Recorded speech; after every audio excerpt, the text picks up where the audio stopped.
Selamat malam. Silakan dibuka kameranya Pak Subli.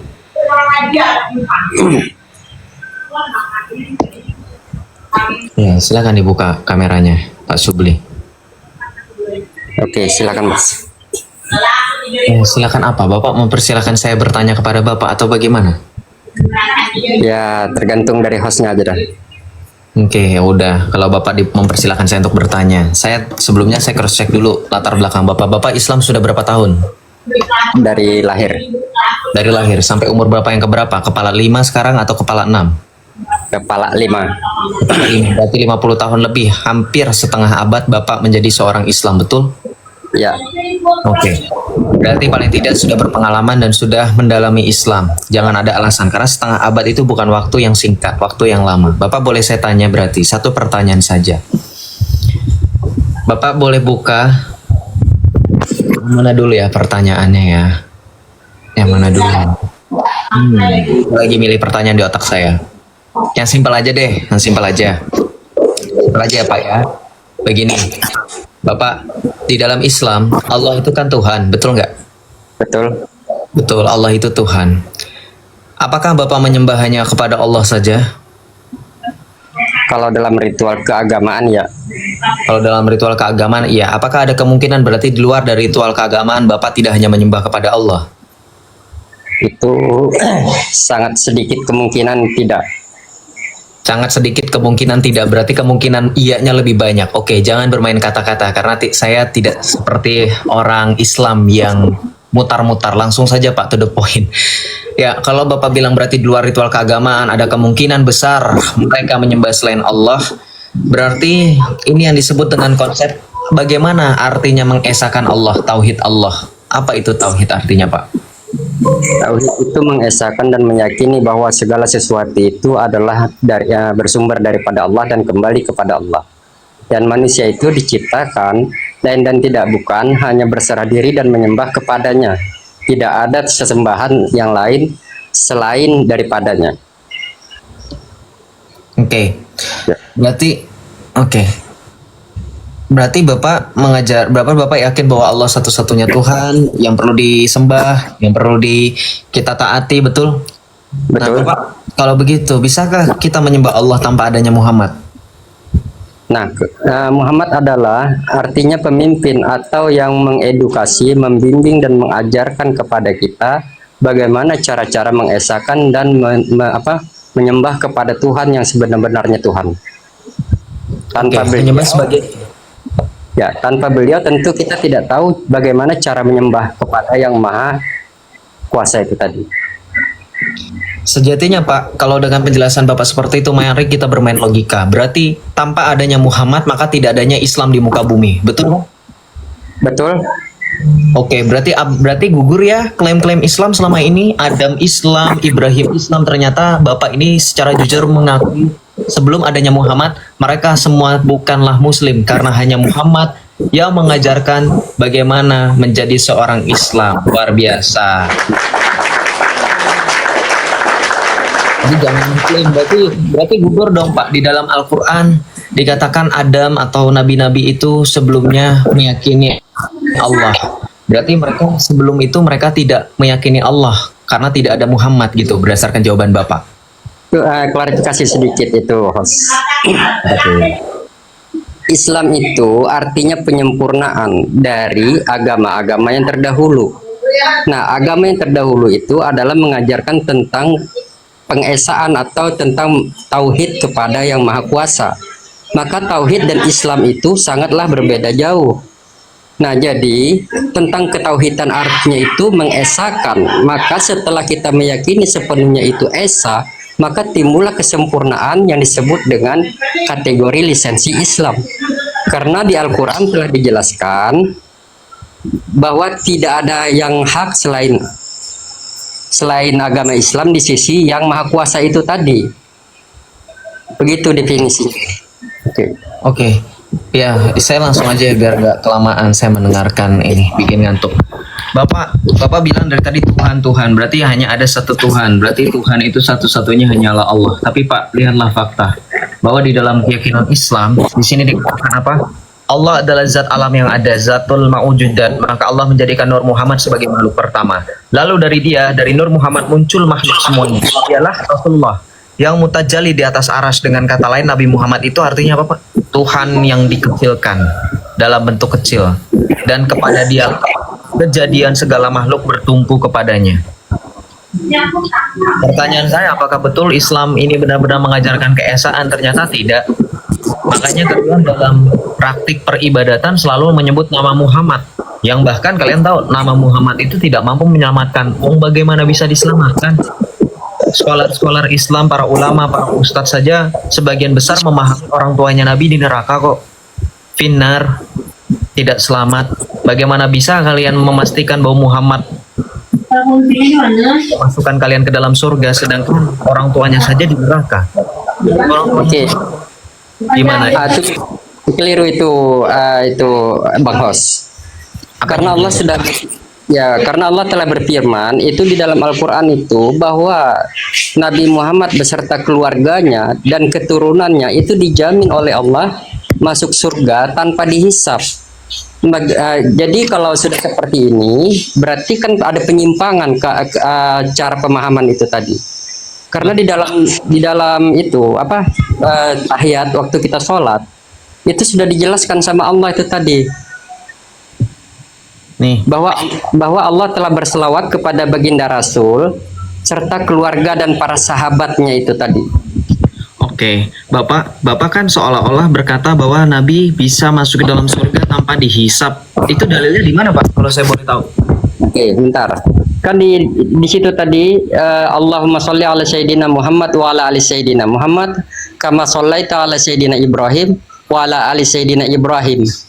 Nah, di situ Allah berselawat kepada baginda Rasul dan beserta keluarga dan para sahabatnya. Oh, sebentar, Pak. Oke. Pak, itu bacaan tahiyat akhir. Allahumma sholli ala sayyidina Muhammad wa ala ali sayyidina Muhammad kama sholaita ala Ibrahim. Itu justru menjunjung Muhammad dan Ibrahim, tidak ada kata keluarga dan tidak ada arti bahwa Muhammad dan keluarganya tanpa dihisap bisa masuk ke dalam surga. Bapak harus jujur, Pak, bahasa aslinya nggak seperti itu loh, Pak. Nih, saya tampilkan kata Ustadz Bapak. Nih.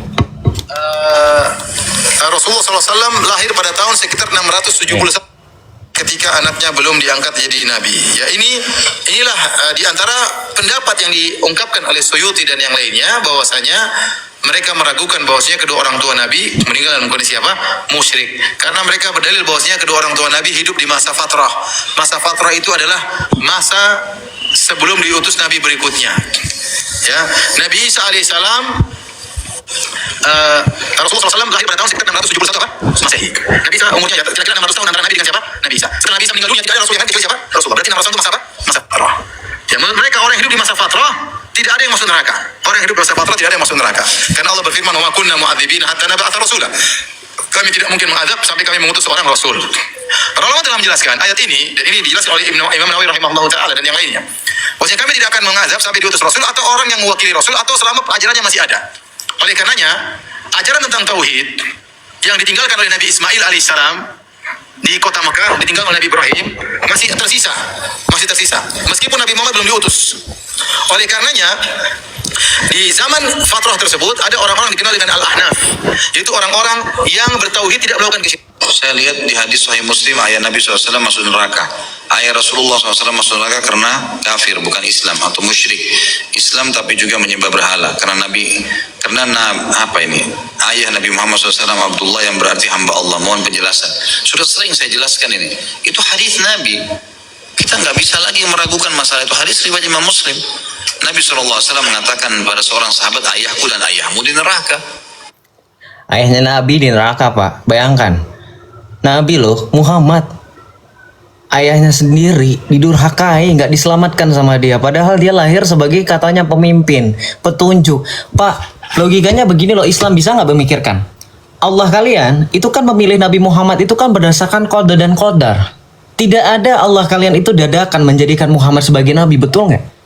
Ribuan tahun sebelum Nabi Muhammad ada, kalau misalkan pakai logikanya Islam, semua yang sudah terjadi di dunia ini ada di Lauhul Mahfuz, harusnya Allah juga memastikan orang tuanya Nabi otomatis terkena, terlimpah, terciprat keberkatan atas lahirnya Muhammad sebagai Khatamul Anbiya. Logika. Ini ustadz loh yang ngomong, dua ustadz yang berbeda. Kok bisa Pak? Ayah Nabi di neraka, padahal Nabi lahir dengan campuran sperma dan sel telur dari orang tua. Gimana Pak? Silahkan. Dijawab Pak, dibuka mic-nya Pak. Soalnya jujur, di dalam Al-Quran juga telah dijelaskan sama Allah itu tadi. Wa ma utitu minal ilmi illa qalila. Sesungguhnya hanya sedikit ilmu pengetahuan yang diberikan kepadamu wahai manusia. Banyak yang tidak dapat diketahui oleh manusia tentang pengetahuan dan ilmu tersebut. Maka definisi yang seperti tadi host katakan, bahwa ayah dan baginda kedua orang tua baginda Rasul itu di dalam neraka, itu versi bagi orang yang tidak memahami dan tidak sampai pemahaman tersebut. Wah, Bapak Ya, bilang orang itu tidak memahami Pak. Itu ustadz Pak. suaranya hilang di sini. Suaranya hilang di sini. Di antaranya Waraq bin Naufal. Itu Pak, itu Ya, halo. ustadz. Iya, itu yang mengatakan itu ustadz. Dari mana Bapak bisa bilang orang itu tidak memahami ilmunya? Kok gimana? Bapak saya bantu dengan Islam yang lain boleh ya Pak ya? Ada Islam yang lain? Saya naikkan Islam yang lain ya Pak ya? Biar Bapak tidak sendirian. Oke teman-teman, minta bantuan tap layar ke yang ini ya teman-teman, layar yang sebelah saya. Selamat malam. Gimana ya? Shalom. Gimana ya? Halo. Halo, iya bang. Silakan buka kamera bro. Nggak bisa bang, nggak bisa. Dibuka kamera bisa bro. Saya sudah undang kamu buka kamera, kamu sudah bisa open cam. Kamu sudah 2.873 followers, kamu bisa open cam. Silakan dibuka open cam. Jadi Ya baik. open cam, Apa pertanyaannya bang? open cam. Open cam. Ya, pertanyaannya. Ya, sebelum kamu jawab, kamu open cam dulu ya, temani Pak Subli. Supaya Pak Subli tidak sendirian open cam. Dan saya juga. Kamu open cam, kamu lebih mudah, harusnya lebih punya nyali. Pertanyaannya saya ulang. Ketika Nabi Muhammad dikatakan mengajarkan ketauhidan keesaan Allah, dia dikatakan sebagai masuk ke surga oleh Bapak Subli tanpa melalui hisab. Artinya Rasulullah punya keistimewaan. Bahkan di dalam Islam teman-teman harus tahu ya. Yang Kristen, kalau yang Islam harusnya sudah tahu. Di dalam Islam, keyakinan mereka adalah para nabi, para rasul itu diberi gelar maksum, tidak mempunyai kesalahan dalam menyampaikan wahyu. Ini artinya keistimewaan sekali, betul nggak? Nah, logikanya, ketika mereka meyakini bahwa nabi mereka sebagai Khatamul Anbiya, penyempurna, pelengkap, dan seterusnya, apapun itu gelarnya, Al-Amin, dan seterusnya, harusnya orang tuanya kecipratan. Contoh gini, dalam konsep sederhana, Bapak Ibu punya anak yang berguna, Bapak Ibu punya anak yang berprestasi, pasti nama Bapak Ibu akan ikut harum. Oh ini anaknya si Joseph, oh ini cucunya si Joseph, bahkan sampai keturunan-keturunannya kalau memang betul-betul orang yang sangat istimewa, bahkan diakui katanya sampai masuk dalam tokoh 100 tokoh berpengaruh di dunia. Pertanyaan saya, dengan konsep Islam yang seperti itu, artinya di dalam Islam Allah telah menetapkan takdir bahwa Muhammad sudah menjadi nabi. Dia akan membawakan dan memurnikan dan menyempurnakan ajaran-ajaran sebelumnya. Pertanyaan saya, apakah Allah tidak juga menjadikan orang tuanya keikutan ciprat berkah karena melahirkan manusia yang katanya mulia? Loh, kenapa saya bertanya seperti itu, Chris? Itu pertanyaan penting. Kalau orang tuanya saja dia tidak mampu menyelamatkan orang tua loh, darah daging, teman-teman ingat, bukan orang asing, bukan stranger, bukan orang jauh di sana. Ini orang asing, orang dekat, darah dagingnya aja belum mampu dia selamatkan. Apalagi lu yang jelas-jelas bukan siapa-siapa, nggak pernah ketemu, ngelihat mukanya aja kagak tahu kayak gimana. Betul nggak? Setuju nggak?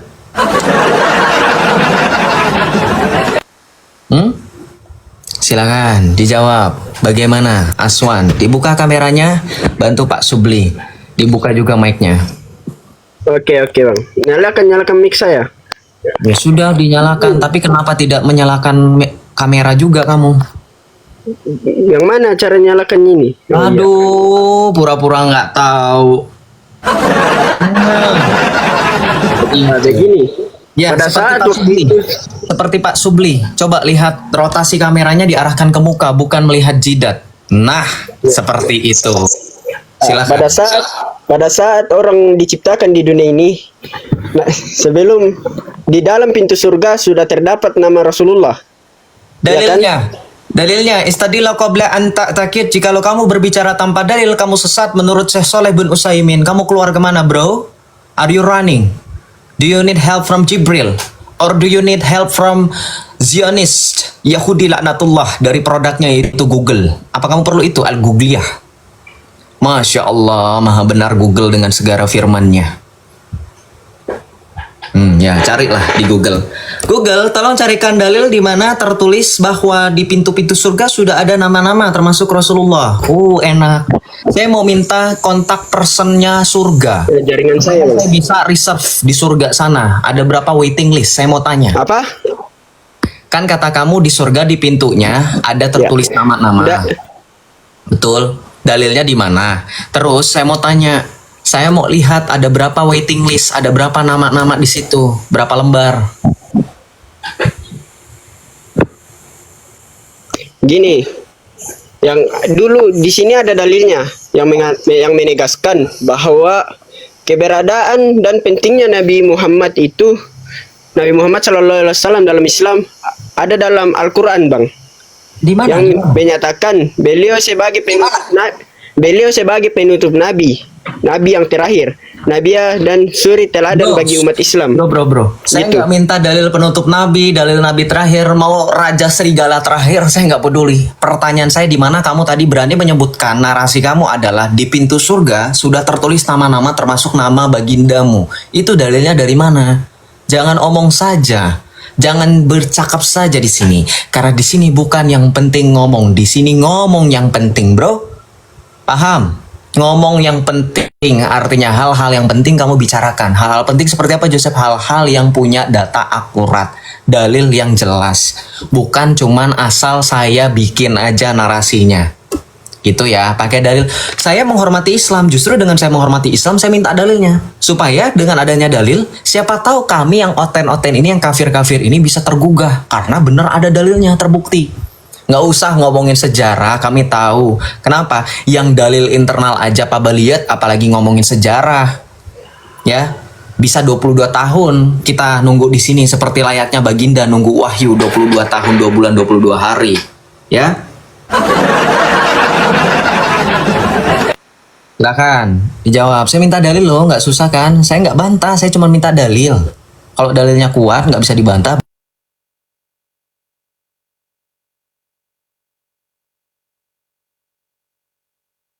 Oke, saya kena report teman-teman akun yang ini.